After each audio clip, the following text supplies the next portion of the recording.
Welcome back to Movie Talk. Today we're covering a whole bunch of stories that dropped about Netflix and what it might mean for the company's future. On top of that, some teases from Bryan Cranston and Aaron Paul on Twitter. Are they teasing the Breaking Bad movie? Maybe a reunion on Better Call Saul? Maybe they were just messing with their Twitter followers. We don't know. We're going to dig into it all today on Movie Talk. And of course, it's Tuesday, so Coy is here. So excited. But look at the middle of the table right now. Roxy Striar made her way all the way over from Collider Live to join us at Movie Talk. Somehow I snuck my way onto set. I stayed under the table until it started, and then I just kind of poked my head up, hoping you guys wouldn't notice. She was there through Heroes. It got weird, but we let her stay. We were like, it's totally, I understand. I appreciate that. God, I kind of wish this wasn't a joke. That would be really funny. All right. So we're going to dig into this Netflix topic first. So 3 stories dropped today that kind of kicked off this discussion topic in my mind. The first thing is Ryan Murphy, of course, has his new deal at Netflix. And now we know what the first movie he's going to make is. It's an adaptation of the Broadway show, The Prom, and it's got one heck of a cast. Meryl Streep, Nicole Kidman, James Corden, Ariana Grande, Awkwafina, Keegan-Michael Key, and Andrew Reynolds are all in this. Looks like one heck of a project that Netflix is also priming for a potential Oscar run in 2020. So there's that one. On top of that, now Netflix has George Clooney as well for his next directorial gig, which is an adaptation of the sci-fi novel Good Morning Midnight. He's also going to star in that project. And then the third story I was teasing is that Netflix's director of original film, Matt Broadley, I believe it's pronounced, he was actually, I guess he was poached. He was now hired by Disney Plus. So he's leaving Netflix to go over to Disney Plus, and he had a big hand in some of their big romantic comedies from the past year. Of course, we have Set It Up, To All the Boys I Loved Before. So he's making the move over there. So you guys consider these 3 big news stories from the day, and what does it kind of leave you thinking, especially with Disney Plus on the horizon, not so far away? Do you look at this as Netflix kind of reshaping themselves for the future? I think nothing could be better than Netflix having to up their game. If they have competition out there, that means that their product is going to get stronger. That's how it works. So I'm really excited for this to happen and there to be another big player on the market, for Netflix to be like, okay, we already are pretty good, but now we've got to be even better. I love how you look on the bright side, because the reshaping of the industry has been so scary, but really the silver lining to just about everything we discuss here, whether it does seem like a scary proposition or not, is that change, whether it's a studio doing good or bad, is only going to motivate somebody else to be better, and hey, that benefits us all. It definitely has room for error, though. I do know that. I am a pretty positive person, but I see where this could go wrong. But I just like to think if they're looking at their competition, they're going to raise the bar. And I feel like Disney being the empire it is, it's a great challenge. And Netflix and Disney going head to head, and actually the poaching is so specific, and seeing that those are the 2 titans of streaming, and Disney has so many other facets. I'm curious how Netflix can compete if not getting these prestige pictures, because if they're getting Meryl Streep and then like the who's who of the best right now, and then they're adding in George Clooney, and there's so many giant names, and we haven't seen George Clooney in a minute, especially directorially. And I'm a big fan of George Clooney's directing. I love Confessions of a Dangerous Mind. I like Leatherheads. I think he's a really strong director. I want to see what these titans of the industry do in a new format. We haven't seen him direct something that might be, I don't know if it's going to be, a restricted 2-hour, might get some more room to play. I'd like to see Meryl Streep with, a bunch of younger actresses and see what that movie feels like. And Ryan Murphy's obviously very pedigreed. So there's a lot of news and movement, but it all seems like it's a challenge. Like all of it sounds like this is a chunk of news for a reason. It all seems like, we see you, Disney, this is our move. What's your chess move? I feel like Netflix really needs to kind of like carve out their corner. And recently, I thought that had been with romantic comedies, because romantic comedies don't seem to be hitting it all that big at the box office, yet they seem to be doing so well for Netflix. The thought of this one executive leaving is a little concerning, but I always thought that was good territory for them. And I do wonder if in the near future, we're going to see Netflix be a much bigger player as far as Oscar fare is concerned, because it really does sound like this far out, them putting so much faith in The Prom, that's a really big deal. And I don't necessarily know if I think Ryan Murphy and I think, oh, he's going to direct an Academy Award nominated movie. Maybe it's because most of my experience with his work is American Horror Story, and that is just so batshit crazy that I wouldn't file it away like that. But With an ensemble like this, and also I should probably read a synopsis for any of you guys who don't know what The Prom is. Story follows 4 formerly famous Broadway actors who travel to the fictional conservative town of Edgewater, Indiana, where they learn that a lesbian student was not allowed to bring her girlfriend to the prom. While their trip is under the guise of championing inclusivity, they're mostly just looking for good press to make them relevant once again. Is that student Ariana Grande? No. So the student, they're actually doing a big search for that role right now. So my hope is that if this is a big project, this could be a star-making vehicle for someone out there. Yeah, absolutely. And I think that with Ryan Murphy, because I know you seem a little hesitant about him, when he cares about something, he usually does a very good job with it. Like the first episode of any of his TV shows, or even the first season before he kind of backs away. He does take on these projects he's super passionate about, and then he kind of says goodbye to them. And I'm wondering if movies, because of that reason, would be a better space for him than television sometimes, so that he can take on a project, see it all the way through, and then go on to the next project. My optimism is that he can handle an ensemble really well, and I think an ensemble is really hard to do, and especially with a cast of this magnitude. So using his skills handling an ensemble and the shorter, grab on the project. You know when it ends, you know how long the shoot's going to be. You don't have to worry about the future. But I think that Netflix can compete with Disney because it can be the pedigree. It can exist as that vehicle because Disney has the Disney brand for better or worse. They have to do a certain amount of things to keep the certain brand people happy. Disney Plus is going to have to live between a certain line. And when you think of a Disney film, you think of a certain thing. I don't see there being raunchy rom-coms or a certain amount of inclusivity, to be honest. And I love Disney, but like when I think of Disney right now, it's a remake of a live action property that was once animated. It's a retelling of the sequel. It's a Marvel property. It's all these things. Whereas Netflix, I don't have a specific brand in mind, and I think that brand could be this high caliber content if they lean that way. Yeah, I mean, the truth of the matter is this kind of talent is going to come your way if you give them the financial backing that they need. So as long as they have the money to do that, they should lean into what Disney can't do, which is veer away from its brand and give what so many creators have already spoken about when they talk about their experience working with Netflix, and it's creative freedom. I've heard that time and time again, and I know,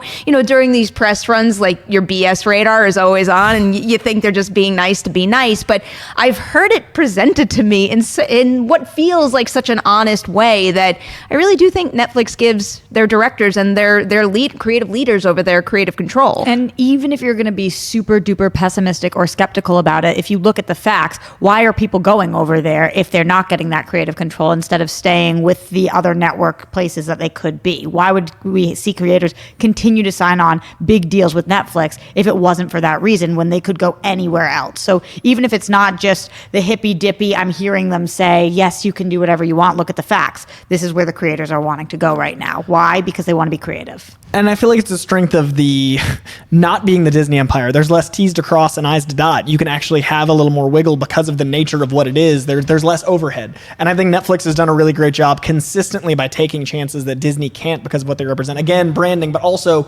in Netflix, you know where it's going to land. Like it's instantly going to be this type of format, and X, Y, and Z are going to watch it. You can make a different kind of content over there. And I think that is what Netflix should focus on. I think they should stop trying to do a general, and they should have a specific type they're trying to be. This is going to be a really interesting year for the whole landscape, for the entire industry, but in particular streaming, to see where everything lands when Disney Plus launches in November. And it's a very worthwhile conversation to have. So as more news breaks, we're going to cover it right here on Movie Talk. Before we move on to story number 2, which is that Breaking Bad tease, we got to tell you about some content coming your way to the Collider video channel real soon, like Heroes. Check out this promo.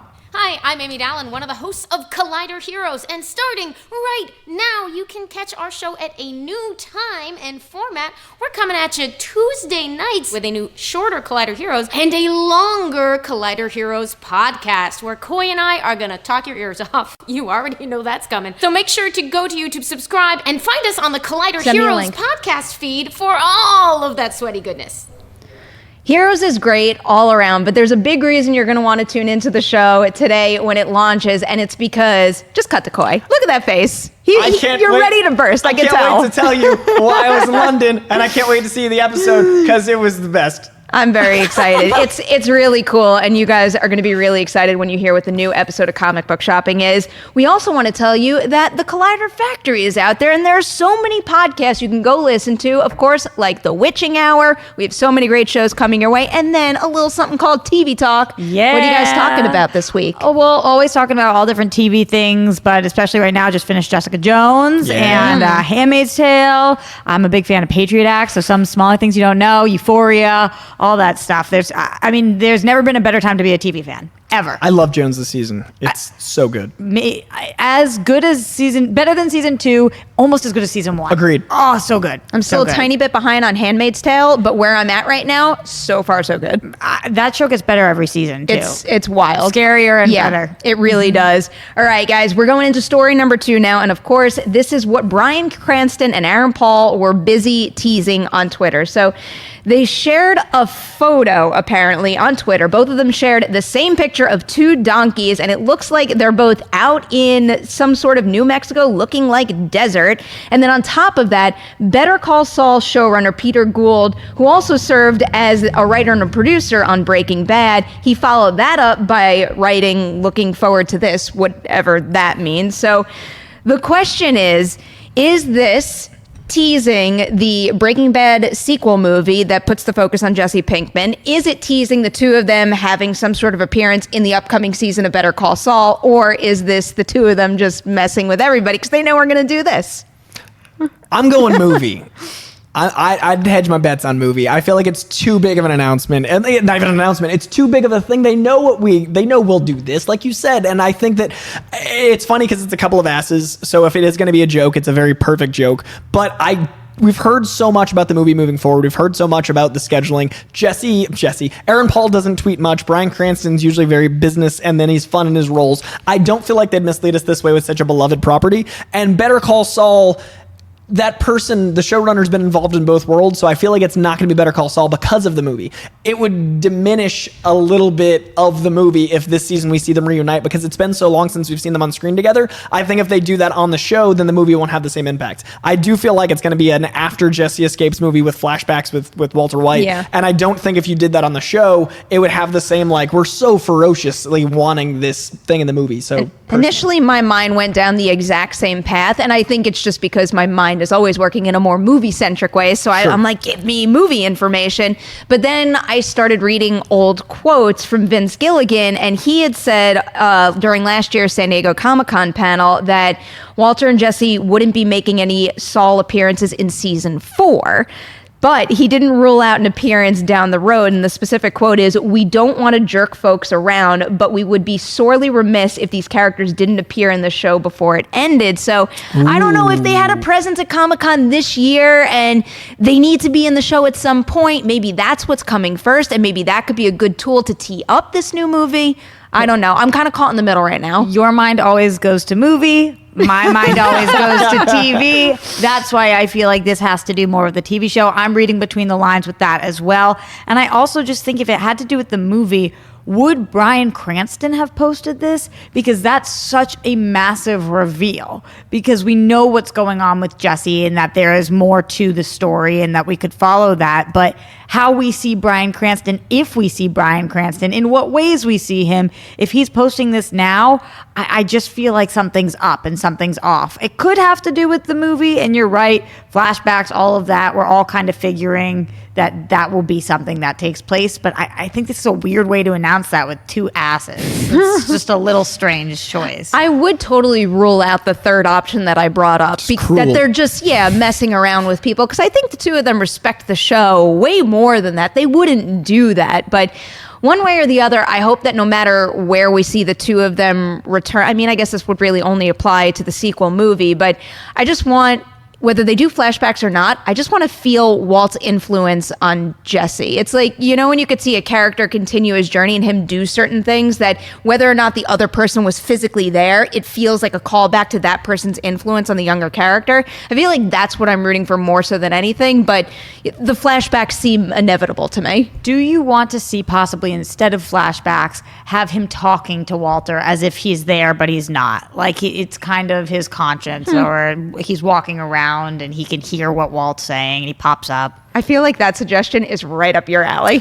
So I feel like if they did that, it would diminish the last episode's dreamlike sequence of like Walter being that like having that crisis of like what his reality was, and there was that theory that, you know, everything that happened after the car was like his dream and all those things in the finale. So I feel like if you added another layer of unreality to Jesse's unreality, then we actually wouldn't have a conclusion to Breaking Bad. Because remember, Walt had that whole like freak out sequence. So I think it's, if you do like, you know, a dream within a dream, it turns into that Inception ending, and that could be the problem that we run into. And Vince Gilligan, he likes the abstract, but he always lands with fairly concrete. So I feel like what would be beautiful for me, my dream scenario would be Better Call Saul somehow playing with time forward as well as back, and they tee up the movie by way of how Better Call Saul ends while also tying into Breaking Bad. So you have 3 timelines that live congruently. You've got the Breaking Bad timeline, the Better Call Saul timeline, and the Breaking Bad movie timeline. And through this tease, we're somehow able to incorporate all of those in the finale, which they can announce at the SDCC or something. So if there was a way to play with time in a way that the finale lived in all 3 of those worlds that queued up a movie, that's like the dream scenario. You were taking notes, right, Roxy? Yeah, I got that all. But that makes sense, right? Like that'd be the best case scenario. Yeah. I felt like a little like multiverse influence on that breakdown there. Time, man. But I think what you're banking on is that enough people are watching Better Call Saul.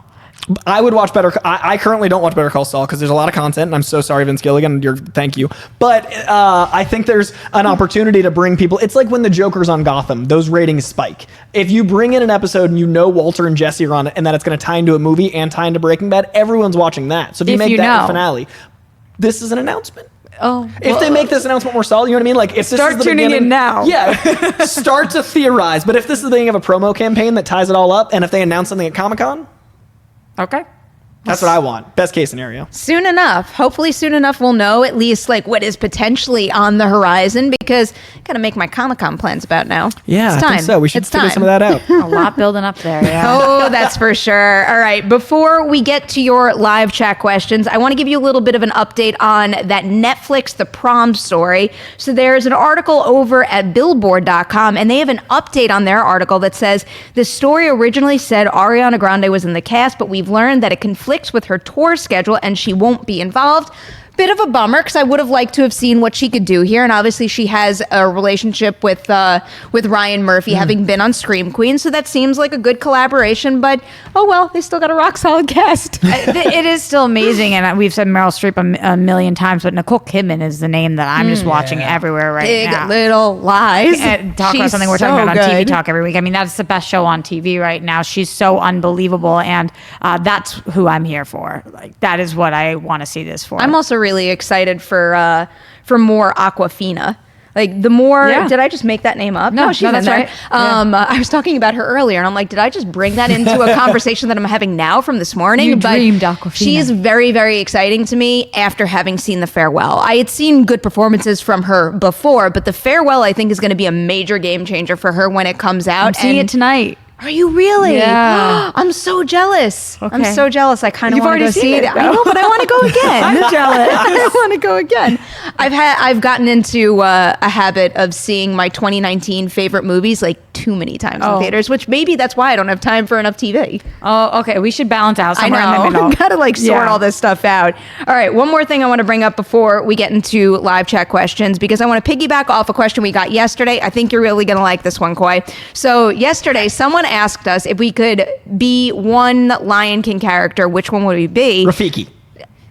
That was Javi's pick. I wanted to make it for you. Toy Story 4. Oh.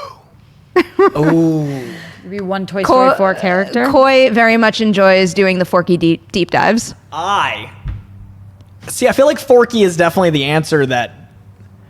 Okay, I'm gonna. Forky is the easy answer, but I'm gonna go Duke Kaboom, because not only is he having the same existential crisis that Forky is, he's having it with a different foundation. Duke Kaboom knows he's a toy. He's established as a toy, but his crisis isn't about his identity. His crisis is about what he represents as a toy. He knows who he is. He knows that he's that person, but he doesn't know what his mission is. He doesn't know who he's supposed to be. He knows what he is, but not who he's supposed to be. So I love the idea that Duke Kaboom doesn't become who he represents by way of fulfilling the arc his toy self is set out to be. He has to become who Duke Kaboom is by being who Duke Kaboom is supposed to be. And his entire arc as an action spectacle, as a stuntman, beautifully mirrors Keanu Reeves' arc as an actor, because Keanu Reeves was supposed to be a certain kind of actor through the years, and every time he reestablishes himself, we love him more. So to me, Duke Kaboom represents both Keanu, us, and humanity by way of figuring out what your destiny is by finding your own self. You are something else. I don't think, like, one, that whole breakdown brought joy to my life, and so did looking around the room and watching all the facial expressions. Because Good also luck topping that. you should be related to Keanu, and that's a real thing. I think Duke Kaboom represents all of us. Oh, I don't feel the same. Also, all the poses and the excitement. everyone needs from a the little fight. Canadian in them for sure. I think that Stuck the landing, guys. typically I really resonate with Jessie, but in this movie, not as much. Understandable. She's not in it all that much. She's just chilling. Maybe Bo Peep. Maybe. That's who I was going to go for, just because Bo Peep, at least in the eyes of the toys from Andy's room originally, they all look at her as taking this like crazy path that who would want to go down that path? It's something like so out of left field that they don't have the same lifestyle. And I feel like I'm on this weird, crazy journey. So the fact that like I ever hit a point in my life where I'm not like, I'm doing something crazy that's going to like drive me into a deep hole in the future. Now I'm like freaking embracing it and I'm along for the ride and I'm loving it. 100%. It's my friends from home versus me out here. That is what Bo Peep represents. Guys, we're all on that ramp to life right now. We're just cruising down. We're about to launch off and see what comes. And I think it's really important. All right, let's see if we can get one more question in. I feel like this is a crapshoot because I haven't screened any of these, but I can always trust Neil Varma, who's asking, what this is actually funny, what movie would you swap with dogs and cats? Like dogs or cats and cats Like or dogs? as in take out the, I think this is what he Take out the means, take out the people. people characters and make them cats and dogs. This is a live action movie? Huh. I think it could be one or the other. Maybe but Love live action sounds more Actually, fun. but I still want to keep Love Actually. But how amazing would that be? Like if there's like a doggy airport situation and we see all of them but then they stray and all the different dog loves and the cat love, which is unrequited love, and yeah, I nailed it there, guys.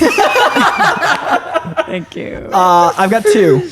Ocean's 11, because I want to see a cat and dog heist, and I want to see animals in cute little suits Yes. and gowns and running around in Vegas and like gambling and having hijinks, and their different animal abilities translate to their abilities to do heists, and there's like the suave and the like pickpocket and the smooth talker. I want to see those. Fine, so we're even right now. I get it. And the other one, 1-1. Mad Max Fury Road. Oh no. You I lost wanna me there. Imagine like you could have cat, like the polecat scene could actually be polecats and like cats doing stunts, and then like dogs are driving and all the cars represent the different types of animals they are. So all the cars kind of look like their breed, and how like owners look like their dogs. Yes. It'd be like that, but their cars kind of represent their dog selves, and all the dogs are like trying to get to the water at the end. Like there's a big dog bowl you're trying to get across the desert for, and like dog treats could be what they're escaping from, and instead of the mother's milk, it's just like biscuits, and then like I see it. going. It's Yes. a beautiful You dystopian got it. future with cats and dogs. I immediately removed any movie with any violence whatsoever. And then I went to, what if we took Billy Madison, but instead of going back to school, the dogs have to go to like the training school. I like that. That's Yeah, pretty good. I'm into yeah, that. and That's but pretty we good. still get the whole singing and dancing with the clown scene. How Into it. do dogs and cats Into get it. along in your movie? I think you need a little bit of a mixture of both, A little because you tension? need the good relationship to add the extra layer to the bad relationship, so that they can find what the others have. Okay.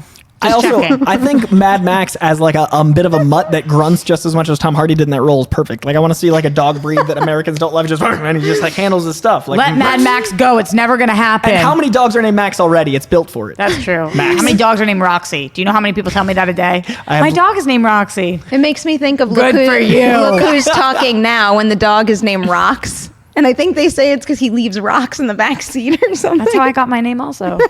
I picture Night at the Roxbury, and I picture you doing the fucking. Yeah, you could rock that. We had someone in the live chat named Paul chime in and say Pet Cemetery, like if Pet Cemetery was reversed. That'd be fascinating. Beautifully dark. I feel like that movie is dark for both the humans and the pets, so it's like, what's the difference in the Yeah, end? no one really wins there. All right, we ended in a dark place, but that's okay. Dorian's giggling back there. All right, we're In a done. dog place. We ended it in a Koi, dog place. Thank you for being here on Tuesday, as always. Roxy, come visit us again soon, please. I'm still invited. I didn't Yes, you butcher are. that.